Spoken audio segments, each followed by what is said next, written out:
2025 balandžio 29 Vilniaus apygardos teismo nutartis civilinėje byloje dėl garbės ir orumo įžeidimo. Lietuvos Respublikos Konstitucijos 21 straipsnėje įtvirtinta, kad žmogaus orumą gina įstatymas.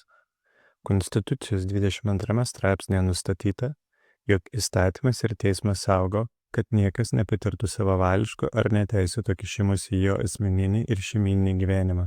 kėsinimusi į jo garbę ir orumą. Kasacinio teismo jurisprudencijoje išaiškinta, kad teisė į garbę ir orumą suprantama kaip asmens teisė reikalauti, jog viešoji nuomonė apie jį būtų formuojama žinių, atitinkančių tikruosius jo poelgius pagrindu, ir moralinis vertinimas atitiktų tai, kaip jis tikrovėje vykdo įstatymų bendražmogiškos moralės normų reikalavimus. Kai asmuo įgyvendindamas savo teisę skleisti informaciją pažeidžia teisės normų nustatytus reikalavimus ir kito asmens teisės ir teisėtus interesus, jam taikoma teisinė atsakomybė. Kasacinio teismo praktikoje taip pat išaiškinta, kad asmens garbė ir orumas gali būti pažeminti, taip pat dalykinė reputacija gali būti pažeista ne tik paskleidžiant tikrovės neatitinkančius duomenis, žeminančius jo garbę ir orumą, bet ir paskleidžiant nuomonę, kuri yra nesąžininga, neturinti pakankamo faktinio pagrindo, suponuojanti neigiamas visuomenės nuostatas dėl asmens, apie kurį reiškiama nuomonė ir jį yra įžeidžianti. Kasacinis teismas savo jurisprudencijoje yra pasisakęs, kad tais atvejais, kai paskleidžiama asmens garbę ir orumą žeminanti ar dalykinė reputacija pažeidžianti nuomonė,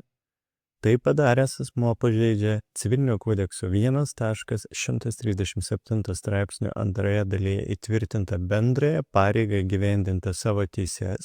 bei vykdant pareigas laikytis įstatymų, gerbti bendrojo gyvenimo taisyklės ir geros moralės principus, bei veikti sąžiningai, laikytis protingumo ir teisingumo principų, taip pat pažeidžia ir bendrojo pobūdžio pareigą elgtis rūpestingai. Civilinio kodekso 6.246 straipsnio pirma dalis. Tam tikrais atvejais tokios nuomonės paskleidimas, kai ji reiškiama tokiu būdu, forma ar priemonėmis, kurios akivaizdžiai žemina, menkina kitą asmenį ir paskleidžiama tik turint tokį tikslą, gali reikšti ir ją skleidžiančio asmens piktnaudžiavimą teise reikšti nuomonę, bei Civilinio kodekso 1.137 straipsnio 3 dalies nuostatos pažeidimą, pagal kurią draudžiama piktnaudžiauti savo teise, tai yra draudžiama įgyvendinti civilinės teises tokiu būdu ir priemonėmis, kurios be teisinio pagrindo pažeistų ar varžytų kitų asmenų teises ar įstatymų saugomus interesus, ar darytų žalos kitiems asmenims, arba prieštarautų subjektinės teisės paskirčiai. Nustačius, kad asmens teisės buvo pažeistos ne žinios, o nuomonės paskleidimo, jos ginamos taikant civilinį deliktinę atsakomybę ir arba kitus ieškovo pasirinktus pažeistų jo teisių gynimo būdus.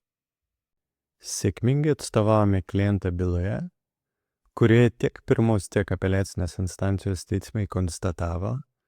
jog ieškovo įmonės Facebook profilyje parašytas atsiliepimas